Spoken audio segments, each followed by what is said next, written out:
Obama has met with Theresa May and other European leaders this morning in Berlin on the final day of his farewell tour. And after 2 terms in office, just what will Obama be remembered for? What will his legacy ultimately be? Well, we're joined from central London by American journalist Beth Gardner, and here in the studio is Charlie Wolf, a US political commentator who's been worked to the bone of recent times. You've been in demand, very, very busy. Yes. Charlie, what will Obama's legacy be? I mean, some people have tried to sum it up. Will it be Obamacare? Will it be his rescuing of the economy? What will it be? Well, I think on the positive side, I think everybody on all sides of the spectrum can agree that being the first African-American president was historic. It was game changer. As a family man, and his wife Michelle and the 2 girls, I think as a first family, were very well representing the country. I'll definitely give him that.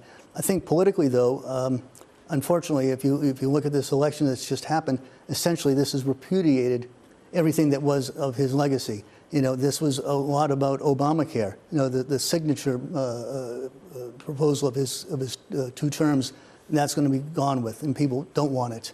You look at some of the other things he's brought in. Again, the climate change, his push on climate change. Everybody was voting against these things. So I'm not sure what the legacy is going to be.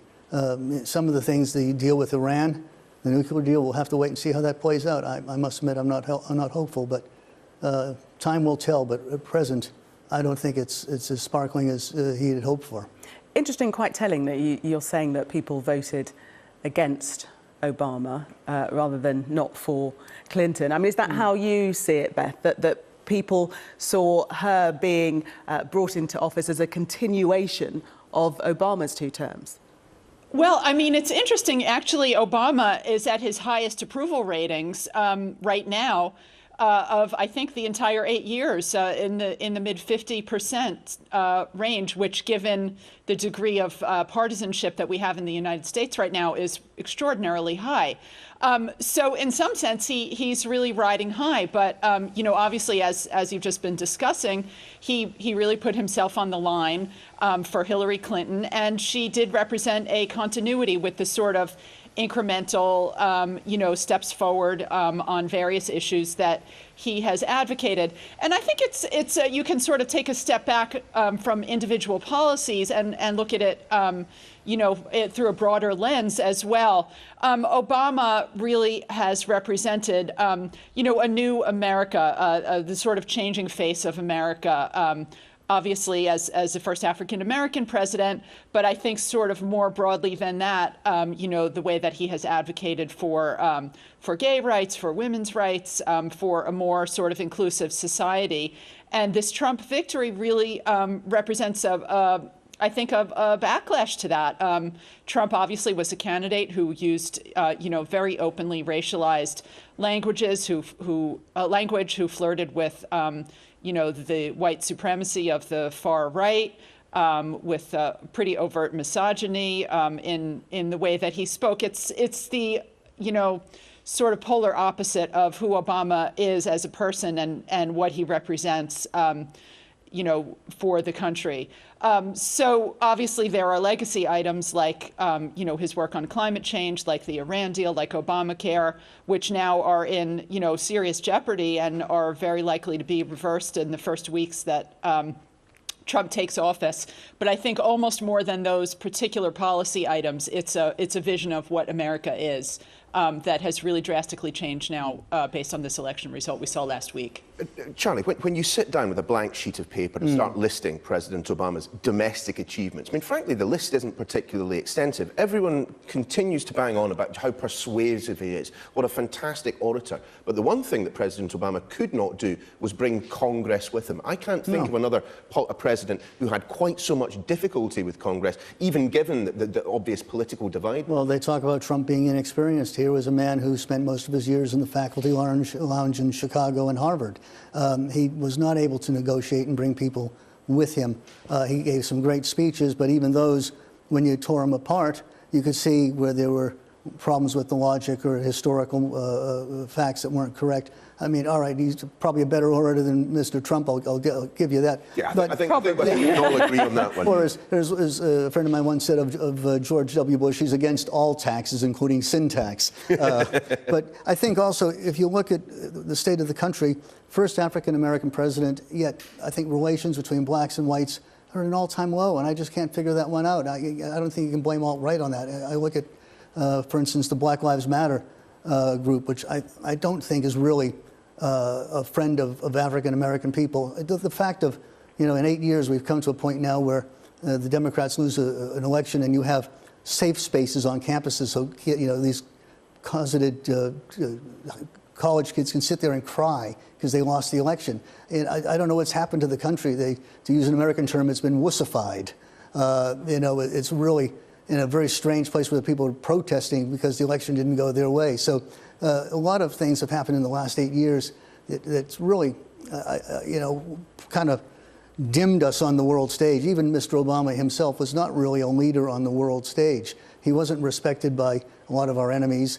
The apology tour, this sort of softly approach that, the Putins of the world just kind of walked all over him, unfortunately. Beth, do you think that's true? Because I thought that he was respected internationally, and actually his approval outside of America was much higher than it was domestically. I'm talking about our enemies. Yeah, I'd really have to disagree with what your other guest just said. As far as the, sort of issues at home, just to touch on that first, and people's reaction, I do think that this thing with the college campuses has been a little bit overplayed. I think it's true that this was not a normal election, and Donald Trump is not a normal Republican. So therefore, the reaction to him among Hillary Clinton supporters has not been a reaction that's been sort of on the same scale of what we saw, for example, when George Bush was elected, or the disappointment we saw among Republicans when Obama was elected. This is a man who, as a candidate, first of all, built his political career on the racist lie that Obama was not born in America. This is a man who, when he was accused by more than a dozen women of doing to them exactly what we heard him boast of doing on tape, he said, well, they weren't hot enough for me to assault them, essentially.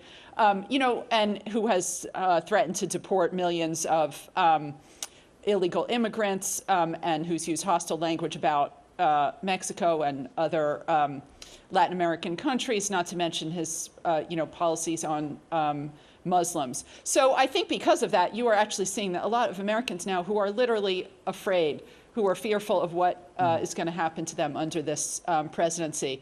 But Gillian, to go back to the foreign policy question, yeah, I think that he has been quite respected on the international stage. I think, in fact, Putin is thrilled to see Donald Trump be elected because of the very warm language we've seen. I hardly think that Trump is planning to stand up to Putin. He seems to prefer to be his friend. And I think it's interesting what we've seen in Europe the last couple of days on Obama's visit here. I think this had been intended, really planned, obviously, before the election as sort of a valedictory, a bit of a victory tour for Obama with his chosen successor, hopefully on her way to the White House. Obviously, it didn't turn out that way, and I think he's really had to spend the last day or two trying to calm the fears of European leaders who are very nervous about the ascension of an American president who has expressed doubts about Europe, who doesn't seem to take the system of alliances that has been a bedrock of American foreign policy very seriously, who's used pretty cavalier language about nuclear weapons. I think there's a lot of anxiety right now. I think it's pretty clear that Europe is going to miss Barack Obama. I think some of these leaders are waiting pretty nervously to see what the Trump years are going to bring. Well, a little bit of nervousness isn't a bad thing either, if you ask Machiavelli. I think the Europeans are going to miss him because he was like one of them. And, the only way Europe can be Europe is if America is America. And it hasn't really been the last several years. Again, we've kind of taken this European model, and I don't think Americans are really sold on that. They don't want that sort of, they want to be able to work and earn. The economy has been very bad. I was almost going to say terrible. I felt like I'm almost like adopting Trump talk here. It's terrible. It's just been a disaster.